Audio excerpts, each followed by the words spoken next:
The Play Mornings with Steph and John replay. Good morning, world. It's April 19th, 2024. I'm starting to think that my skincare routine is lacking. Why is that? Well, you know those GRWM videos? Get ready with me, yeah? Yeah, where people like talk and they have this giant spiel about what they're talking about, but they never run out of things to rub into their face while they're doing it. Yeah? It could be like a 5-minute long video and they're just still squeezing some more cream into their hands. And I just wonder, like, my face never gets that treatment. I never moisturize my face. Okay. Like, what are they putting on there? That is a great question. And at some point, you'd have to assume all of it getting caked on, the less and less it helps, right? I would think so. I don't know. And I also wonder, could you like take your fingernail and, you know, just kind of scrape it and see what happens? Like a scratch ticket, but like, would you just have a bunch of... What? Sorry. Ew. Wait, ew! I'm just wondering. Like, I just don't feel like your face can take that much, but maybe I'm wrong. Maybe my face is like, hydrate me, please. Try it. You'll never look back. Right before you left, I told you that I put premium gas in my car. Oh, yes. And it was like a really bad April Fool's joke. Yeah, on myself. On yourself, yeah, because you actually did it. It was true. Yeah, no, it was true. And for the week you were gone, my car has never worked more flawlessly. Whoa. Okay. However, oh. Now, a light that's never been on before in my time of owning a car is on and won't go off. And what's it saying? I'm thirsty. Fill me up with gas? It's saying, hey, John, you should check your engine. Oh, no, John. Now, you know what? This light is the only one that stayed on. After I had to fill up my car again, I used regular gas. And then once I turned it on, all the lights flashed. Whoa. But then they all went off. Okay. And then the check engine light is the only one that stayed on. I'm questioning this now. Like, I'm like, is your car saying, please give me only premium gas from now on, or are my engines going to sputter and die? I think I think it got a taste of the high life, and now it's like, you know what? No more box wine for me. I need that Pinot Grigio. I was hanging out in the States last week, and I met a girl who said that her dad has been to all 50 states. Okay. And she expected that she also was going to be able to have that claim, and she was going to get it far sooner than her dad did. 50 states, that's a lot. It is so many, and so much, you know, driving or flying. Like, it would take a long time. Yeah, you can't drive to all 50, right? Well, maybe. No, Hawaii. You would need to Hawaii. take a plane, or I don't think they take boats there. But anyway, she said she was already at 35. Whoa, there's only 15 more. Yeah, so my husband got home last night and he found a list on the coffee table where I was doodling my list of states that I've been to. Yeah. And he was like, what is this? And I was like, oh, it's just a list of all the states I've been to. And he was like, really? Why is Seattle on here? I was like, because we went to Seattle. And he was like, which is a city. Wait, in what states? Washington! We're just under 100 days from the Summer Olympics. Happy Olympics season. Yeah. And the Olympics are always impressive to me because they're sports I've never heard of that show up on the TV. And I'm like, oh my gosh, how'd you even know to train for that? Yeah. And one of them was Olympic kayaking. Ooh, kayaking. That's like... Have you seen that? I've seen rowing. Kayaking, I did not know was in the Olympics. Yeah, it's like river kayaking. They go down this crazy obstacle course that has like a ton of waves in it and all these things to kind of avoid. And they have to do it in a certain amount of time with a certain amount of technique. That sounds like the deadliest Olympic event. Well, I chatted with a lady one time who was an Olympian in that sport. And I said, like, how did you get into this? How did you know to train for this? And she said that she was a retired college athlete. She had like aged out of college, Yep. but she was still very fit, very athletic, still loved doing a sport. And so she went to some sort of Olympic farm. Oh, what? What? And it was all these other people who were in the same boat as her. And they test you and they measure you and they make you jump really high and swim really far and run and do all this stuff. And then they decide based on your physique and your results what your best sport would be. And then you just single-mindedly focus on that one sport and become an Olympian at it. That's insane. Yeah. That's insane. So she went there as this retired college athlete. I can't remember what sport she played, but it was one we've heard of. Okay. and they said you would be a great kayaker. And all of a sudden, that was her whole personality. Okay. But the track and field governing body of the world has decided that all the gold Olympians this year, for the first time ever, are going to get a $50,000 payout. Wow. And all I could think was, these are the first gold Olympians who are getting a payout, and is in track and field. And I wonder if she wished she'd run faster, you know? Phone's ringing. Is this our favorite Swiftie? Good morning.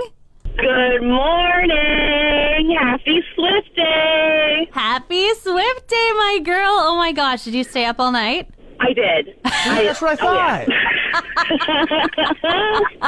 15 songs don't just drop at 2 a.m. and you listen the day of.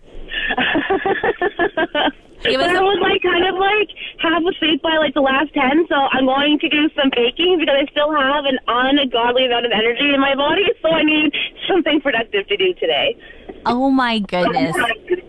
You are amazing. Okay, so give us a rundown, a play-by-play. How did it happen? What did you do? Right when the album dropped. So first of all, I ended up getting it 13 minutes, like the Taylor Swift number. I got it 13 minutes early on Apple Music. Whoa. And then as you're listening through with everybody else, you're kind of refreshing Facebook, you're refreshing Instagram, and seeing what other people are saying about it. And people were like, there's still another countdown. And I kind of thought we were going to get maybe Reputation or something, or she was going to announce Reputation, because there's a lot of snake snake references, and I don't know, I kind of got vibes from Don't Blame Me a lot too in this album. So I was like, maybe she's going to drop reps, but we got.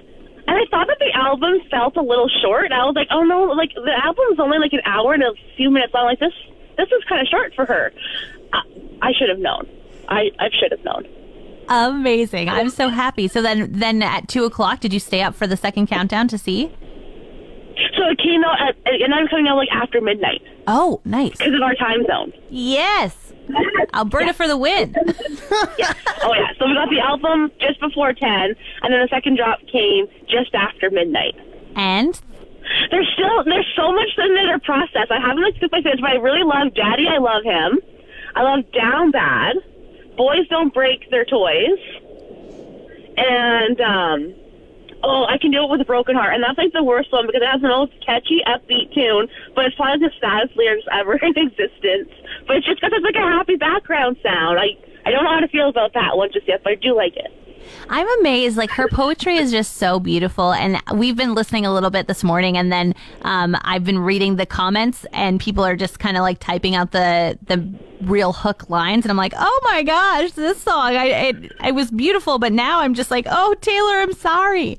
I just want to go give her a really big hug. And I hope Travis is sitting with her and just going through the emotions with her right now. Because my heart, I know she's in a happy place now, but man, she was feeling some deep, deep stuff. Yeah, for real. And I can't believe, just the Easter eggs, I guess, in her songs of seeing, what happens in the headlines versus what she was experiencing, and seeing her past boyfriend kind of show up in these lyrics is oh man, oh, sorry, oh, ouch. Oh, it's when she put Lover onto one of those playlists about heartbreak, and I was like, oh my god, I never interpreted the lyrics that way before until right now. Wow, yeah. I didn't even know she did that, but that makes so much sense. That makes that song so different. Because at a table, I'll save you a seat. I always thought it was oh, she's always going to have a spot for him at the table, but no, it was because he would always miss her things.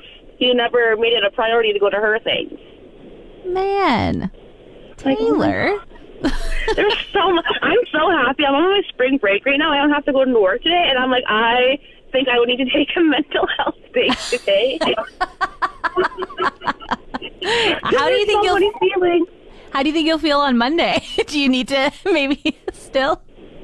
I have so many feelings right now, and it's my birthday tomorrow, so I'm I don't know what to do with myself. This is not how I imagined turning 31 would go, but here we are. Oh my gosh. We'll have to listen to some happier Taylor Swift. You should put a little playlist together of all the happiest songs for your birthday and then just put Tortured Poets on a shelf till Sunday. That's a good idea. Oh man, girl. Idea. Happy birthday. I hope it's wonderful. Thank you so much. And thank you so much for calling us. We love hearing from our favorite Swiftie. Aw, thanks for having me again and again. It is National Volunteers Week. Happy National Volunteers Week to all the volunteers out there. Yeah, big thank you to everybody who gives of their time, gives of themselves. This is just a week to say, hey, we see you and we appreciate you seeing a need and stepping up and doing it. Well, Miss Steph, I know you're too good to toot your own horn, but I know somebody here is a volunteer for a bunch of Girl Guides. Oh, thanks, John. Actually, I will do a little shout out to all my Girl Guide leaders. I'm just absolutely amazed at the time that it takes. You know, oftentimes they'll say, oh, it's only 1 hour a week if you want to do a Girl Guide unit, or only 2 hours a week. It absolutely isn't. There's so much planning, paperwork, crafting, preparing. So it takes a lot. There's sleepovers, there's campouts. It's so much fun. Yeah. But yeah, just a huge shout out to all the folks who are volunteering and guiding and scouting. It's a big undertaking, but what a rewarding journey. And also want to give a big shout out to the firefighters who are volunteering their 100 hours on the rooftop campout. Yes. And honestly, just everybody that makes this community so great for volunteering. It is so cool. You can sign up to volunteer. We actually have a North Star Forward Volunteer Center. The website is fusesocial.ca/program/volunteer center, and you can go and volunteer there. And there are just listings of ways you can help with the food drive coming up for the Wood Buffalo Food Bank next weekend. You can help, say, at events. If you're looking for just like a one-off, you could do coat check at, say, Festival of Trees or something. Or if you're looking to get involved in an organization and have, this is when I volunteer every week, why not try Big Brothers Big Sisters and get a little mentee, or try Girl Guiding. We're always looking for volunteers. But just, yeah, a huge shout out. Happy National Volunteers Week. You're so appreciated, especially this week, but honestly, always. You really make a difference. Thanks for listening. Don't forget to subscribe to the Steph and John replay. Find more Steph and John at play1037.ca.